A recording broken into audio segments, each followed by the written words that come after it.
Brevísimo, un programa radial dedicado al relato corto, letras, autores y viajes que nos hacen soñar en pocas palabras.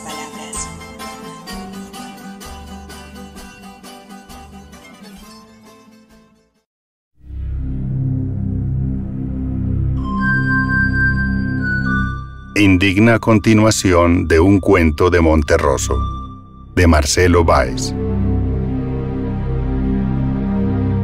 Y cuando despertó, el dinosaurio seguía allí.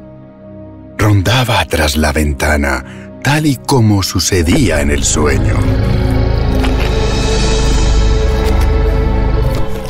Ya había arrasado con toda la ciudad, menos con la casa del hombre, que recién despertaba entre maravillado y asustado. ¿Cómo podía esa enorme bestia destruir el hogar de su creador, de la persona que le había dado una existencia concreta? La criatura no estaba conforme con la realidad en la que estaba. Prefería su hábitat natural. Las películas, las láminas de las enciclopedias, los museos. Prefería ese reino donde los demás contemplaban y él se dejaba estar, ser, soñar. Y cuando el dinosaurio despertó, el hombre ya no seguía allí.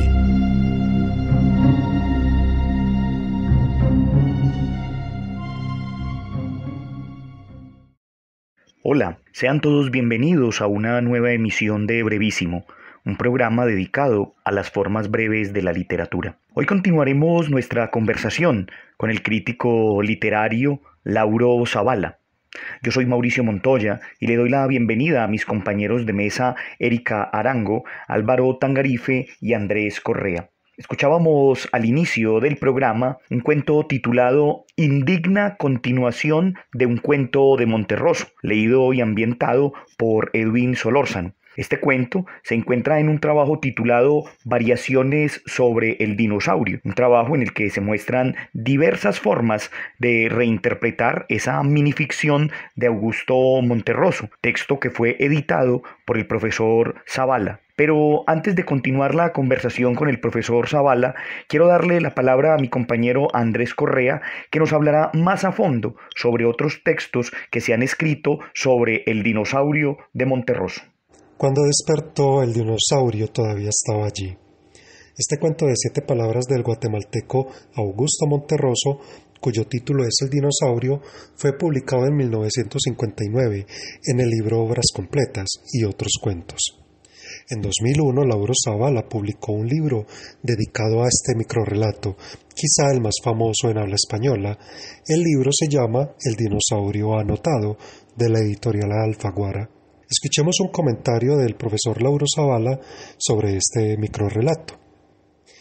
En México, donde este relato fue concebido y escrito originalmente en su totalidad, el término dinosaurio se refiere coloquialmente a un político perteneciente al antiguo régimen, es decir, cínicamente corrupto y caracterizado por el tráfico de influencias. Así que el texto también pertenece a la crónica periodística. Por otra parte, aquí hay una fuerte carga intertextual al apelar al cuento de Horacio Quiroga, El sueño, de 1914, donde el protagonista persigue a un dinosaurio durante una larga jornada y cae dormido. Al despertar, el dinosaurio sigue ahí. El libro de oro de Don Dinosaurio es un texto que recoge una serie de microcuentos relacionados con el dinosaurio de Augusto Monterroso. Leamos algunos de ellos. Cuando despertaron, se extrañaron verse entrelazados como amantes, de Sergio Astorga. Cuando despertó la dinosauria, el dinosaurio ya no estaba allí, de María de Jesús Briones. El dinosaurio se rascó la cola tratando de entender. Normalmente no deberían haberlo despertado tan temprano, de Lucie Brocard. Y por último, echada en el pasto, una margarita en los labios, contemplaba las nubes. Sin esfuerzo de la imaginación, veía de todo: un unicornio, un león, un mono cabeza para abajo. Un verdadero bestiario que desfilaba solo para ella, deslizándose lentamente y luego desapareciendo. Sintió ganas de dormir. Pasó otra nube en forma de dinosaurio. Diplodocus, pensó, y cerró sus ojos. Durmió casi 2 horas. Cuando despertó, el dinosaurio todavía estaba allí. De Vera Broikhagen. Gracias, Andrés. Bueno, nuevamente con la bienvenida al profesor Lauro Zavala, quisiera iniciar hoy esta conversación preguntándole dónde y cómo se están formando los escritores de minificción. Bueno, ¿dónde? Pues se están formando aquí en Latinoamérica. ¿Cómo se forman? Bueno, como se forma cualquier escritor, leyendo muy bien, disfrutando la lectura, leyendo entre líneas, escribiendo como consecuencia de lo que se lee, como cualquier otro escritor, ¿no? La formación de un creador integra 2 dimensiones, una predisposición natural, digamos, un talento propio, por otra parte, por eso es, digamos, cuando existe en cualquier parte, ¿no? Pero por otra parte, creo que hay una tradición cultural en español, tal vez por la misma naturaleza de la lengua, pero también en Latinoamérica, pues hemos heredado varias culturas de distintas partes del mundo y aquí se integran también tenemos unas raíces propias, ¿no? Entonces todo eso forma parte de este caldo de cultivo que propicia probablemente que aquí se haya producido este tipo de literatura, ¿no? Es decir, estamos hablando de textos de autores como Borges o Cortázar o Shua, que han sido estudiados en otras lenguas, ¿no? Es un fenómeno que no ocurre en otros géneros, es decir, el que haya como una especie de liderazgo artístico en la región latinoamericana. Profe, yo quería preguntarle, dándole como una vuelta a la hoja, ¿cuáles son las críticas más representativas que se le hacen a este género? O digamos, los cuestionamientos para que se le pueda llamar género. Como decía, una buena minificción es muy poco frecuente, entonces esto hace difícil encontrar buenas minificciones, ¿no? Habría que identificar las buenas antologías, pero no las hechas por un escritor, porque incluye lo que más le gusta a él. Entonces uno conoce al escritor, pero no al género, sino las que están hechas por los investigadores, que realmente ponen su conocimiento al servicio del género, no de sus gustos personales. Entonces creo que la limitación es externa al género, ¿no? Son las condiciones históricas que están desarrollándose de tal forma que se va canonizando esta forma de escritura y en el espacio académico se le reconoce como un género propio, ¿no? Distinto del cuento, distinto de la novela, distinto de la poesía, porque en realidad este género integra todos los elementos de todos los otros géneros. Es un género híbrido, irónico, es lúdico, cuando se encuentra uno género es muy divertido leer este tipo de textos, ¿no? Lo cual siempre ha sido muy peligroso. Profe, ¿puede hablarnos un poco de ese ejercicio que usted realiza compilando este trabajo sobre el cuento del dinosaurio de Augusto Monterroso? Sí, bueno, empezó como un accidente. Un colega, José Luis Martínez, en la Universidad Veracruzana, aquí en México, me dijo que él estaba haciendo una compilación de textos sobre el dinosaurio, entonces que si no quería colaborar en ese proyecto. Entonces yo entendí que él estaba reuniendo materiales literarios y de análisis, ¿no? Pero al final él se olvidó del proyecto y yo ya había reunido una gran cantidad de ensayos, análisis académicos, parodias, secuelas, incluso precuelas, que son ejercicios de taller literario y otros materiales. Así que en algún momento la editorial Alfaguara me invitó a hacer una antología de minificción que se llama Relatos Vertiginosos, de la que publicaron cerca de 500,000 ejemplares en un lapso de 15 años, y que incluso está en las escuelas de educación primaria en todo el país, aquí en México. No me tocaron regalías, ¿no? Pero al mismo tiempo tenía yo estos materiales sobre el dinosaurio. Entonces lo presenté y lo publicaron, solo que dejaron fuera de este volumen los ensayos, ¿no? Porque dijeron, eso es muy académico, pero en realidad son ensayos lúdicos, porque un ensayo académico de 20 páginas sobre un texto de 7 palabras, por supuesto que es una broma, ¿no? Son juegos muy interesantes, muy inteligentes y muy ingeniosos. Pero entonces lo menciono porque este libro se publicó en el año 2002, casi no circuló, porque fue una coedición con una universidad, y las universidades nunca distribuyen sus libros. Pero el año pasado, en Perú, la editorial Micrópolis, que ha publicado casi 100 libros de minificción, publicó una versión actualizada de cerca de 450 páginas dedicadas a este texto de una línea. Entonces es un fenómeno literario que yo creo que es irrepetible, es un caso único. Incluso muchos escritores y lectores están ya hartos de que se hable siempre de ese texto del dinosaurio y han escrito textos para acabar con ese asunto. Entonces es un género nuevo que yo llamo los dinocidios, ¿no? Escribí un texto para que ya no se hable más de ese texto. Entonces incluí una sección de dinocidios, una sección de entrevistas sobre el dinosaurio, una sección de análisis literarios, una sección de parodias y secuelas hay muchísimas muy interesantes porque la gente se entera de que yo había hecho eso y me empezaron a enviar textos y algunos son muy buenos. Incluso, bueno, quiero mencionar, entre los ensayos que incluyo en ese libro, que se llama Variaciones sobre el dinosaurio, pues incluí 2 de las 7 cartas. Es un libro que escribió Mario Vargas Llosa, se llama Cartas para un joven escritor. No, es más, Cartas para un joven novelista, es un texto largo. Y entonces en esas cartas, en la cuarta y la sexta, él dedica estas cartas a hablar en primer lugar sobre la economía literaria y en el otro sobre la imaginación literaria. Y en los 2 casos termina comparando El dinosaurio, este texto de una línea, con La guerra y la paz de Tolstoy, ¿no? Y con otras grandes novelas clásicas. Y llega a la conclusión de que El dinosaurio es una obra literaria mucho mejor porque exige al lector poner en juego toda su imaginación, mientras que las novelas se lo dicen todo, ya está todo digerido, ya es explícito, no tiene que imaginar nada. Y también el dinosaurio mucho más económico, dice más cosas que una novela de 600 páginas, ¿no? Eso lo dice el mismo Vargas Llosa, no son textos irónicos, sino que lo dice en serio, incluso como una recomendación a un joven novelista, ¿no? Entonces, no todos los textos son irónicos y paródicos, pero es muy interesante todo lo que ha generado un texto tan breve como El dinosaurio de Monterroso.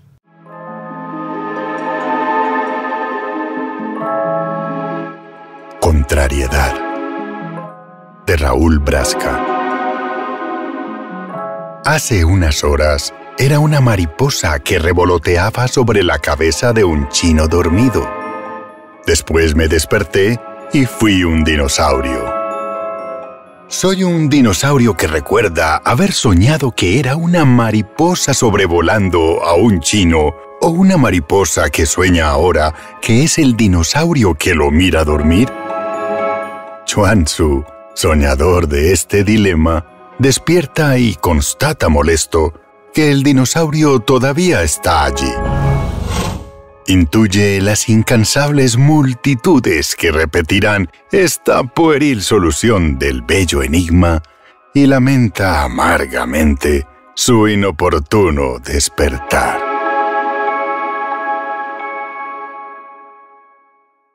Los dinocidios diversos son propuestas literarias en las que se trata de matar al dinosaurio de una vez por todas, lo cual siempre genera un mayor interés en sus posibilidades literarias, según nos cuenta Lauro Zavala en el prólogo del libro Variaciones sobre el dinosaurio. A continuación leeremos 2 de estos dinocidios diversos. Augusto Monterroso, de Edgar Allan García. Augusto Monterroso leyó su cuento considerado el más pequeño del mundo. Cuando despertó, el dinosaurio todavía estaba allí.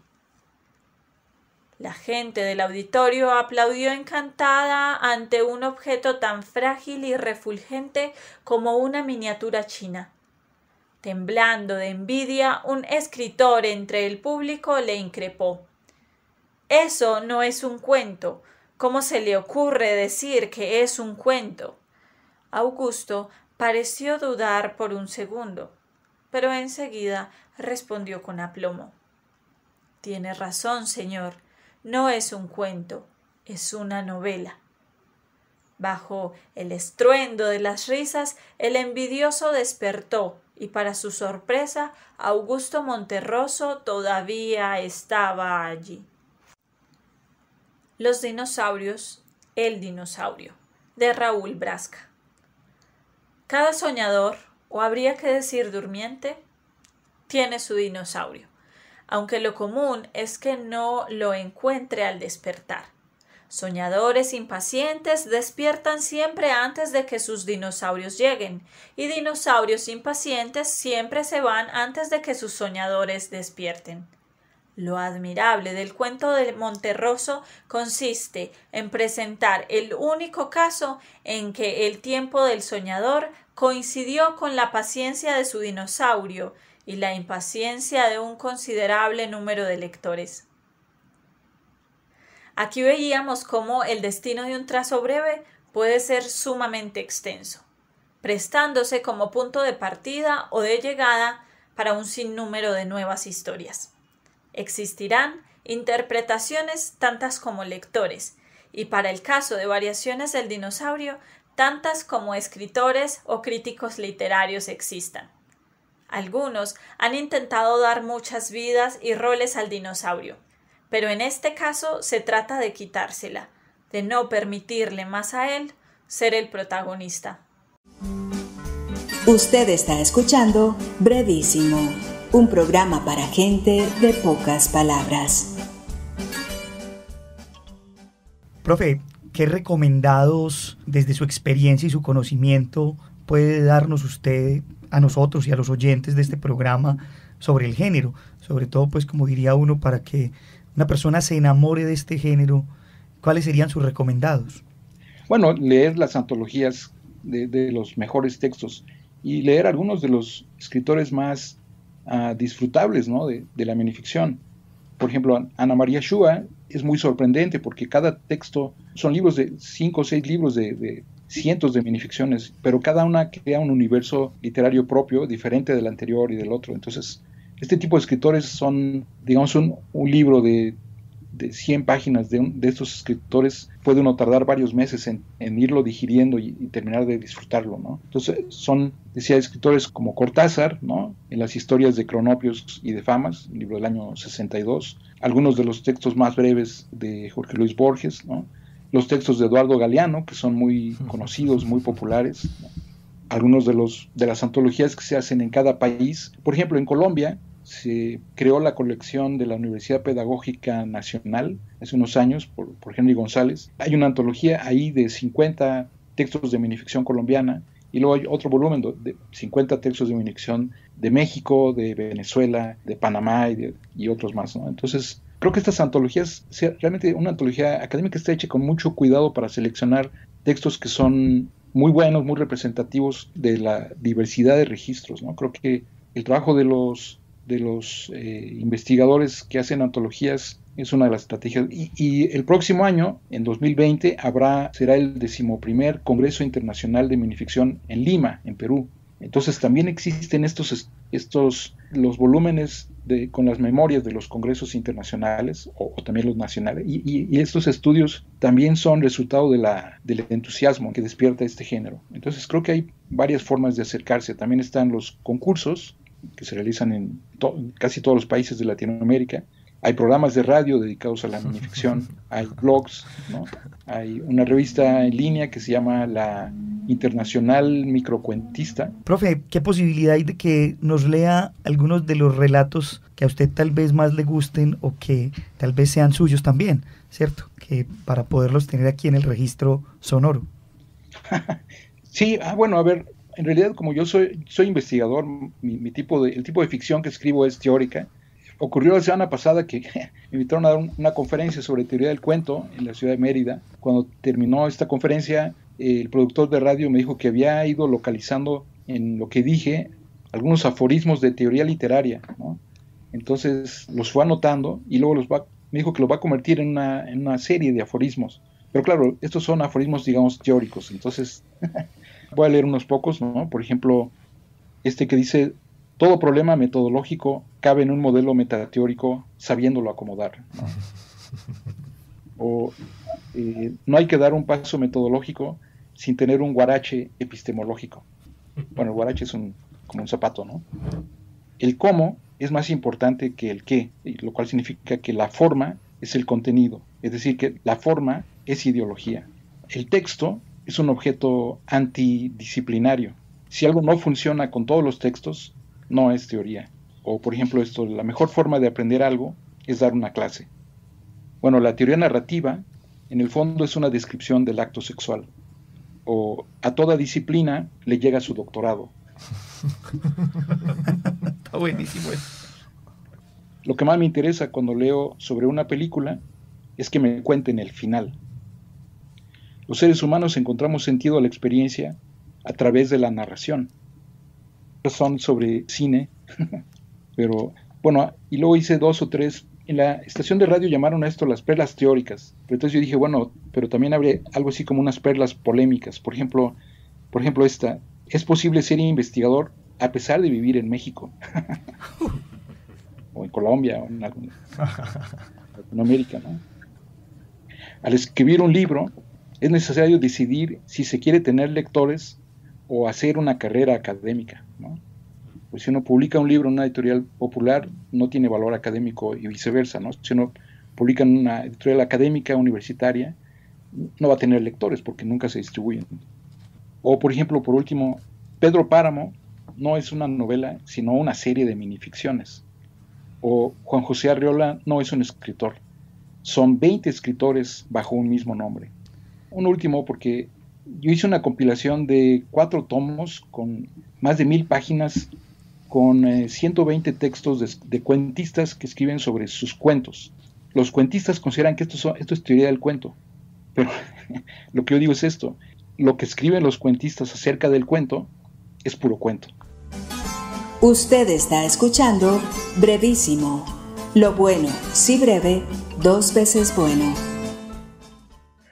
En un texto titulado Cartografías del cuento y la minificción, escrito por Lauro Zavala, quien es nuestro invitado el día de hoy, se puede leer un ensayo bastante interesante titulado 6 propuestas para un género del tercer milenio. En un apartado de ese ensayo se puede leer lo siguiente: la minificción es la narrativa que cabe en el espacio de una página. A partir de esta sencilla definición encontramos numerosas variantes, diversos nombres y múltiples razones para que sea tan breve. En ese ensayo uno puede encontrar algo bastante interesante y son 6 características que el profesor Zavala muestra sobre el tema de la minificción. Y esas 6 características son la brevedad, la diversidad, la complicidad, la fractalidad, la fugacidad y la virtualidad.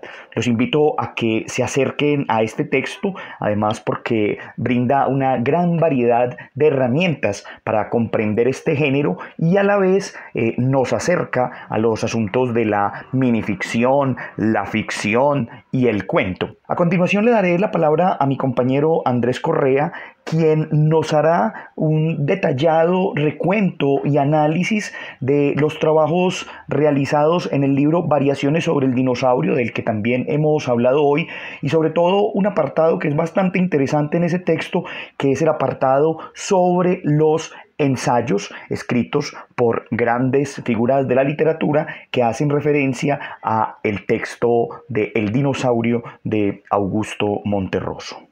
En el libro Variaciones sobre el dinosaurio de Augusto Monterroso, escrito por el profesor Lauro Zavala, encontramos una serie de ensayos escritos por personajes reconocidos, como Ítalo Calvino, Mario Vargas Llosa o el escritor mexicano Juan Villoro. Estos ensayos, que giran en torno al famoso microcuento del dinosaurio, tocan temas como la rapidez, la brevedad, el tiempo narrativo, los niveles de realidad, entre otros. La brevedad es hija del borrador, y mientras más se comprime el texto, más puede ganar en profundidad. Los textos de Augusto Monterroso de 1 cuartilla, de media cuartilla, de 2 líneas y hasta de 1 línea son magníficos. Por ejemplo este: hoy me siento bien, un Balzac, estoy terminando esta línea. A propósito de la rapidez, dice Ítalo Calvino, autor de Las ciudades invisibles: estoy convencido de que escribir en prosa no debería ser diferente de escribir poesía. En ambos casos es búsqueda de una expresión necesaria, única, densa, concisa, memorable. Para el escritor italiano, el mercado de libros literarios no debería coartar la exploración creativa que cristaliza muchas veces en textos breves.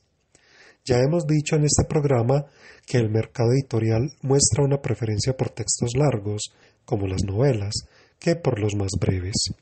Así, Calvino indica un interés por construir una antología de cuentos de una línea, a lo que él señala, pero hasta ahora no encontré ninguno que supere el del escritor guatemalteco Augusto Monterroso.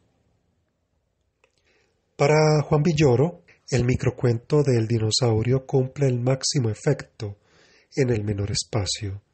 De esta manera, uno puede leer rápido este cuento de 7 palabras y a la vez demorarse, si es alcanzado, como lector, por este máximo efecto.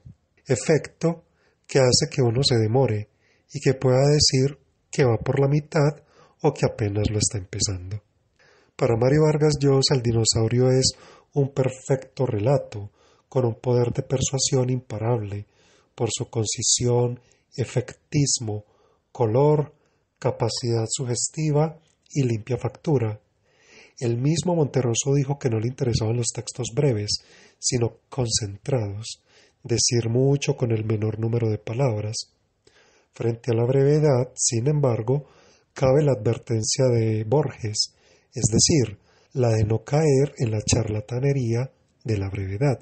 Y por último, Juan Ramón Jiménez suspira por el día en que nos demos cuenta de que nada tiene tamaño y que por lo tanto basta lo suficiente, el día en que comprendamos que nada vale por sus dimensiones y que un libro puede reducirse a la mano de una hormiga porque puede amplificarlo la idea y hacerlo el universo.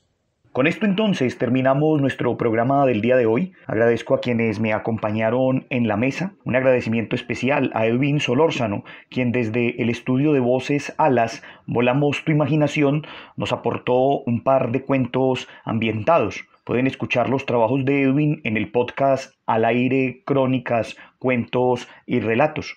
Agradecemos al profesor Lauro Zavala por la generosidad que ha tenido con este programa. Agradecemos también a la Universidad Nacional por este espacio que nos brinda, a Jorge Benjumea en el máster y a ustedes los esperamos para una nueva emisión de Brevísimo que continuará con programas temáticos. No olviden seguirnos en nuestras redes de Instagram, Facebook y YouTube, Brevísimo 2020. Hasta pronto. Brevísimo, un programa radial dedicado al relato corto, letras, autores y viajes que nos hacen soñar en pocas palabras.